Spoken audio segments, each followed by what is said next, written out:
we step into the text, David is the end of our text in 2 Samuel.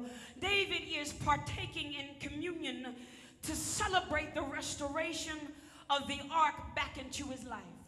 The ark of God represented the presence of God. It represented the purpose of God. It represented the favor of God. But even though he is celebrating, not everybody is celebrating with him. The Bible lets us know that he is coming under personal attack from his wife Michal, who was criticizing the way that David was celebrating the restoration that was taking place in his life. Some of you in this year, I have found, have been trying to get people to accept you, but they cannot accept you because they don't understand you.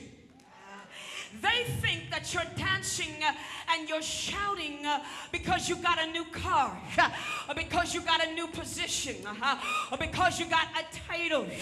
But they don't know that you're dancing because you know that you're not where you used to be, and you're better than where you've been. You're happy because God has shifted you into a greater you. And it always amazes me how some people can get mad at the success in your life when they don't really know what you came from, or you know what I'm about to say, to get to where you are. Some people do not recognize that I got a legal right to be happy in this season. Look at somebody, say, don't hate me now.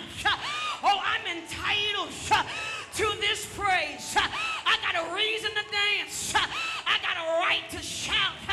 And the reality is, the truth is, after all the hell that I have been through in my life, you know what? I don't even need anybody to dance with me. You know what? I'll just celebrate by myself. Would you just lift up a praise and celebrate you? Say, I'm just wonderful. I'm just marvelous. I thank God for me. I thank God for my anointing. Would you celebrate yourself? Oh, celebrate yourself.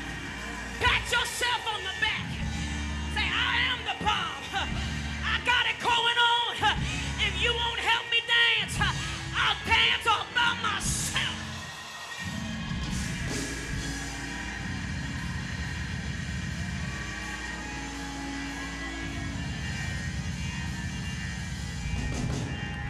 Tell somebody, I got an active praise. You don't know what I've been through. And that's the praise that you see here. That ain't my true praise. My real praise was born back at home when I was in the wilderness, when I was in my bed by myself, when I was in the closet. I got a real praise. Lift up a real praise. Let your neighbor hear, oh, I got a praise. Oh, I can celebrate if you want me to.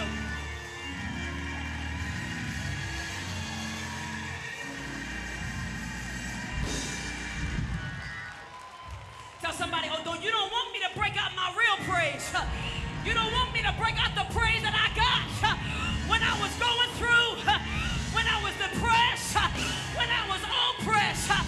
Don't you make me celebrate by myself.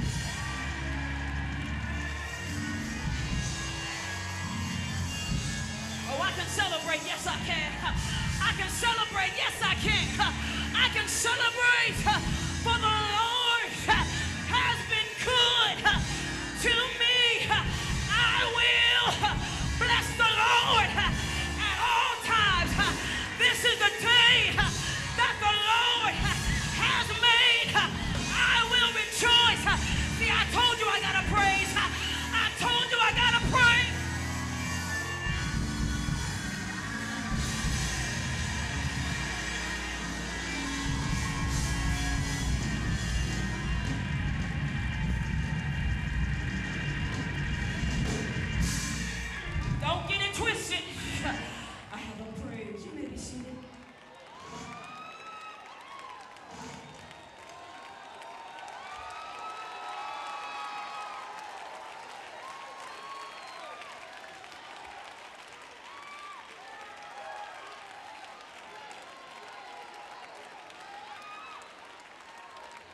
Don't tell me to shut up.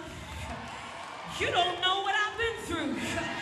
Where were you when the Lord rescued me out of the burning building? Where were you when I tried to kill myself? Where were you when I was alone and depressed?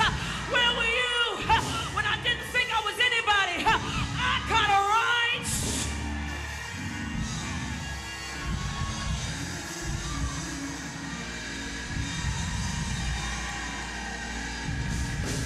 I got a right.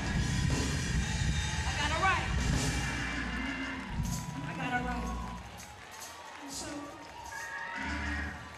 please be seated. This is just communion. Be seated.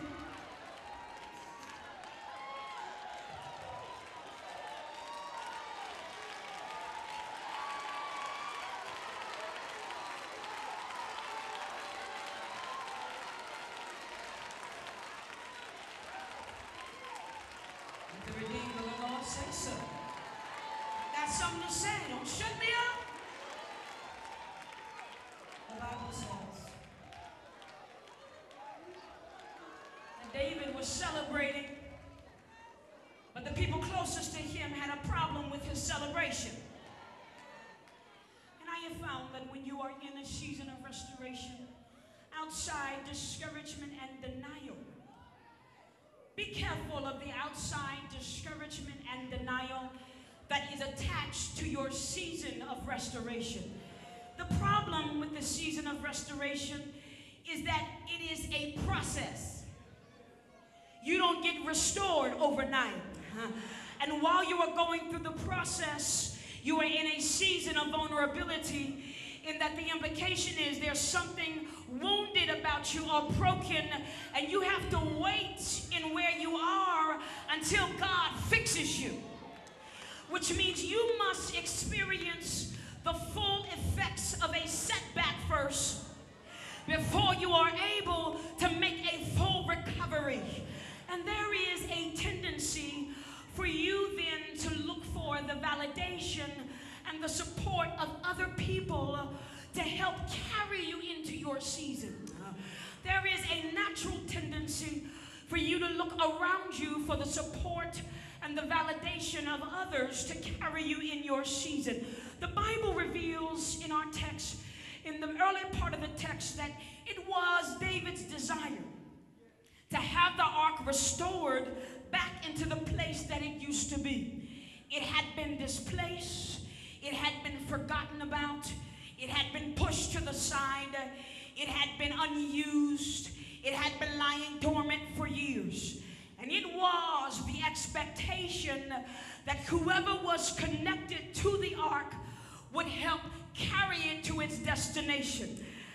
But in the Levitical law, only the priests were qualified to help move and transition the ark from one place to the next. But Abinadab and his sons were not priests, but because they had been connected to the ark for so many years, Abinadab and his sons wanted to carry it. The problem was, while they were carrying the ark was being mishandled and carried incorrectly. And as a result, God got angry and killed Uzzah for touching the ark. And so after that, the ark became displaced or set back again. I am learning that sometimes the reason for the setback in your life is because while you were on your way towards destiny, you were relying on some people to carry you who were not really qualified to handle you.